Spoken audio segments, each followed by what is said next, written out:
나는 전능하신 아버지 하나님 천지의 창조주를 믿습니다. 나는 그의 유일하신 아들 우리 주 예수 그리스도를 믿습니다. 그는 성령으로 잉태되어 동정녀 마리아에게서 나시고 본디오 빌라도에게 고난을 받아 십자가에 못 박혀 죽으시고 장사된 지 사흘 만에 죽은 자 가운데서 다시 살아나셨으며 하늘에 오르시어 전능하신 아버지 하나님 우편에 앉아 계시다가 거기로부터 살아있는 자와 죽은 자를 심판하러 오십니다.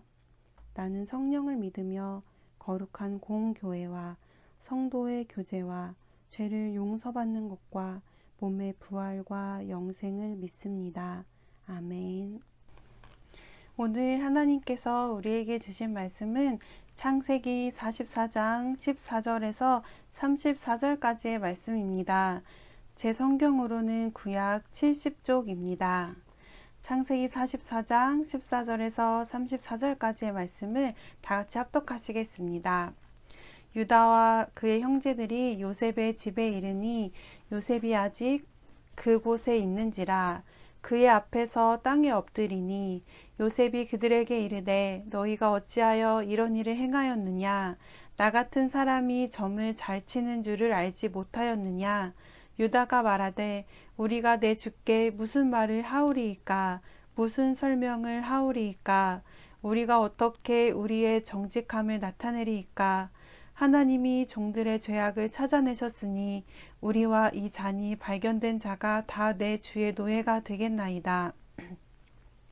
요셉이 이르되 내가 결코 그리하지 아니하리라.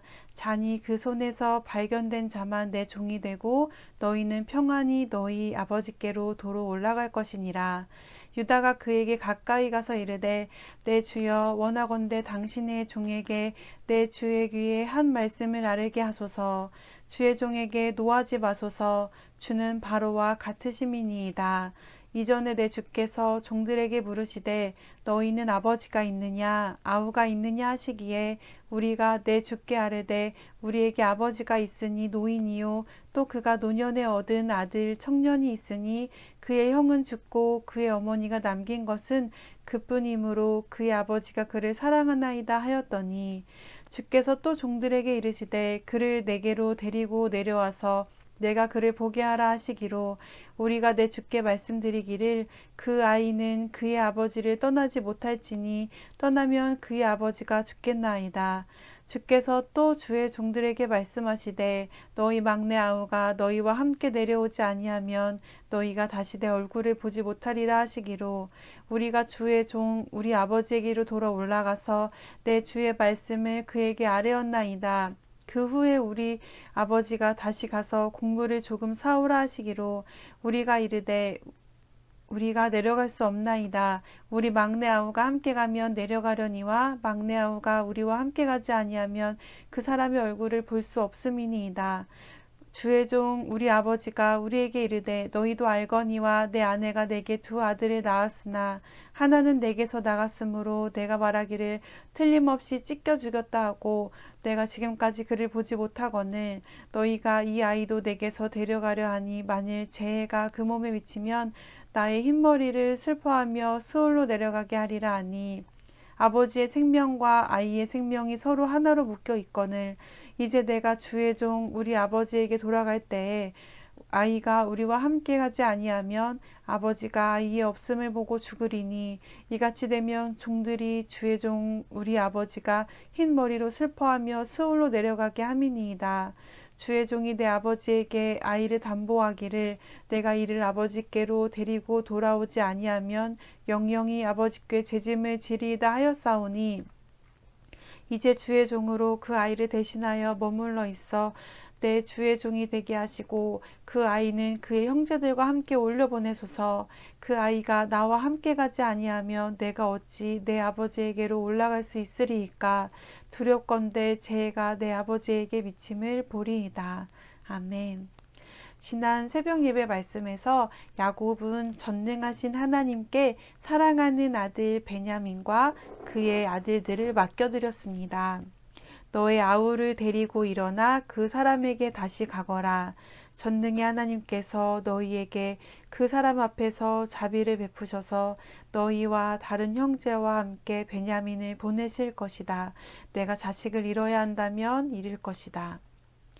야곱은 자신의 가장 소중한 것을 전능하신 하나님께 내어 맡겼습니다. 비로소 야곱이 하나님께 맡겨드렸습니다.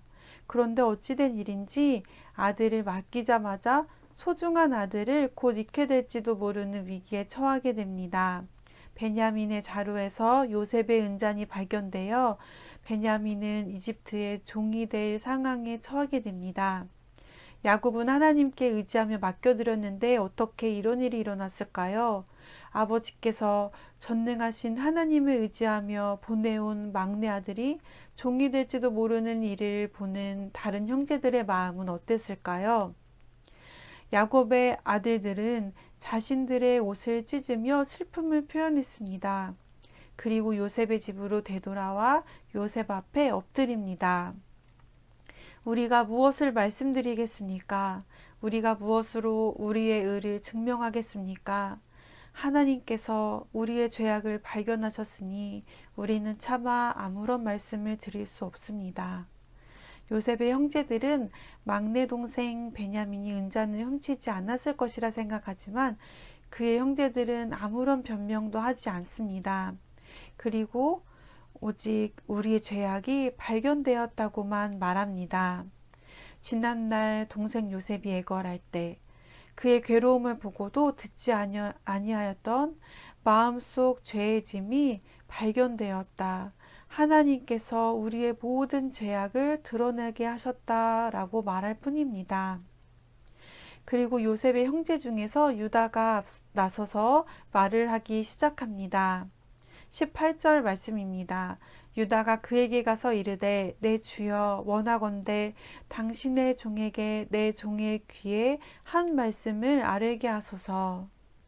처음에 유다는 창세기 37장 26절에서 가장 먼저 요셉을 팔자고 말했던 사람이었습니다. 유다가 자기 형제에게 이르되 우리가 우리 동생을 죽이고 그의 피를 덮어둔들 무엇이 유익할까? 자, 그를 이스마엘 사람들에게 팔고 그에게 우리 손을 대지 말자. 요셉을 가장 먼저 팔자고 말했던 유다가 이제는 가장 앞서서 요셉에게 이집트 총리 앞에 서서 생명을 걸고 말하기 시작합니다. 유다가 말한 내용은 이렇습니다. 자신의 아버지와 베냐민은 하나로 엮여 있어서 그가 그의 아버지께로 돌아가지 않으면 아버지의 생명이 위험할 수 있다는 것. 베냐민이 자신들과 함께 돌아가지 않으면 재해가 아버지에게 미칠 수 있다고 말을 합니다. 이 모든 상황은 형들의 진실성을 시험하려 했던 요셉의 계획으로 이루어진 일이었습니다. 만약 형들에게 여전히 질투의 마음이 남아있다면 그들은 손쓰지 않고 베냐민을 떼어버릴 수 있는 가장 좋은 기회를 만난 것이었습니다.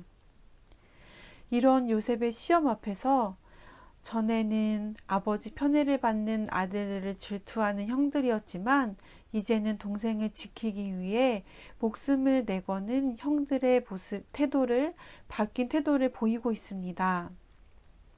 형들은 이미 요셉을 팔아 아버지 마음을 괴롭게 한 일이 있기 때문에 그에 대한 회개의 마음으로 베냐민을 되돌려 보내기 위해 안간힘을 쓰고 있고 더 나아가 베냐민을 대신해서 종이 되겠노라고 말합니다.